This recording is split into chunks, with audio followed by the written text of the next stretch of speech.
सब संपत नासी, मूड़ मुड़ाए भय सन्यासी। तो ऐसा नहीं है माँ। सिद्ध जनों में 4 गुण होते हैं।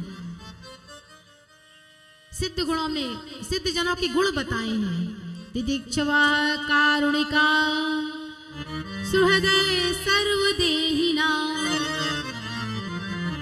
अजात शत्रुवा शांता, साधवा साधुभूषण। महाराज, जो सिद्ध जन हैं बड़े तितिक्षु होते हैं, उनमें मान सम्मान की बहुत कामना नहीं होती।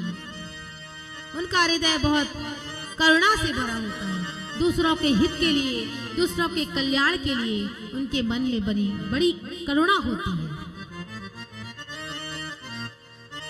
वह अजात शत्रु होते हैं, वह किसी से शत्रुता नहीं करते, क्योंकि सब में वह अपने प्रभु का ही दर्शन करते हैं। निज प्रभु मैं देखहि जगत, तेहि संग करहि विरोध। जब वो सबके अंदर अपने ही भगवान का दर्शन करते हैं, तो उनके मन में किसी के लिए शत्रुता नहीं है। इसलिए माँ किसी सिद्ध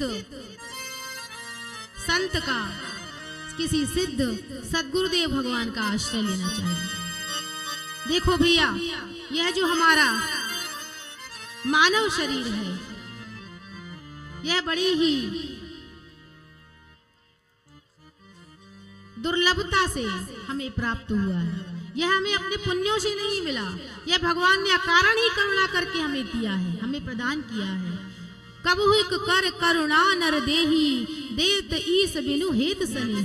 भगवान ने अकारण ही हमको यह मानव देह प्रदान कर दिया। एक बार उद्धव जी ने भगवान से पूछा कि प्रभु, आप दीन बंधु कहलाते हैं, आप पतित पावन कहलाते हैं, तो आपने संसार के प्राणियों पर क्या कृपा की? भगवान ने कहा, हमने यह कृपा करी कि जिनको हमें इस भवसागर से पार करना था, उन्हें हमने यह मानव तन रूपी नौका प्रदान कर दी। बोले, नौका तो आपने प्रदान कर दी, लेकिन अगर नौका चलाते ही न बने तब क्या करें? भाई, आपको गंगा जी में नौका में बैठा दिया जाए और कहे कि आप पार कर लो, और आपसे नौका चलाते ही ना बने, तो क्या आप गंगा जी को पार कर लोगे? नहीं। उसके लिए आपको केवट चाहिए। तो कहा, नदेह माध्यम सुलभम सुदुर्लभम, प्लवम सुकल्पम गुरु कर्णधार।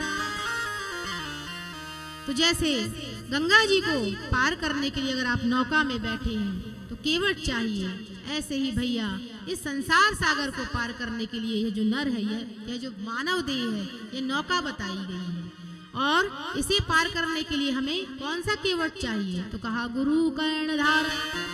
किसी विवेकी सद्गुरुदेव भगवान का आश्रय, गुरु का चयन बहुत सावधानी से करना चाहिए। पानी पियो छानकर और गुरु बनाओ जानकर। ये नहीं कि भैया जहां देखे बहुत भीड़ देखी, बड़ी बड़ी गाड़ियां देखी, भले ही वो आपको पहचाने ना पहचाने, लेकिन हमने सुना कि गुरु दीक्षा समारोह हो रहा है तो हम भी जाकर के कान फुकवा लें, क्योंकि हम भी निगुरा हैं। तो हमें कोई निगुरा ना कहे तो बस कान फुकवा लो। तो ऐसा नहीं है। बैठे हैं महाराज जगह जगह गुरु। आजकल तो गुरु शब्द की बड़ी विडंबना हो रही है। कहो गुरु, अर्थ ही पूरे बदल गए हैं। गलियन गलियन गुरु फिरे, हमसे दीक्षा ले, और स्वर्ग जाओ चाहे नरक में, धोती रुपया दे। तुम्हारा चेला भी वैसे ही मिले। भलो भयो गुरु चल बसो, चेलन पड़ गई चैन, छठो महीना आओ तो धोती रुपया ले। तो महाराज, लोभी गुरु लालची चेला दोनों नरक में ठेलम ठेला। गोस्वामी जी ने सावधान किया है ऐसे गुरुओं को भी। हरे शिष्य धन शोक न हरही, सो गुरु घोर नरक में पड़ी। इसलिए महाराज गुरुदेव का चयन बहुत ही सावधानी से किया करना चाहिए। उन्होंने वेद शास्त्रों का अध्ययन किया हो, और केवल अध्ययन ही नहीं, उसे अपने जीवन में जिया भी है। शिष्य के प्रति उनमें करुणा हो, उसका कल्याण करने के लिए उनके मन में व्याकुलता हो। ये नहीं कि ठंड में हजारों शिष्य खड़े हैं, महाराज सुबह से शाम हुई जा रही है, ओस पड़ रही है, भरी ठंड पूस का माह, और गुरुदेव महाराज निकले, पहचाने भी ना, कार में बैठे और निकल जाए। दूसरे दिन बेचारा शिष्य बीमार पड़ जाए। ऐसा नहीं, उस शिष्य के कल्याण के लिए गुरुजनों में भी व्याकुलता होनी चाहिए, तब वह श्रेष्ठ गुरु बताए। इसलिए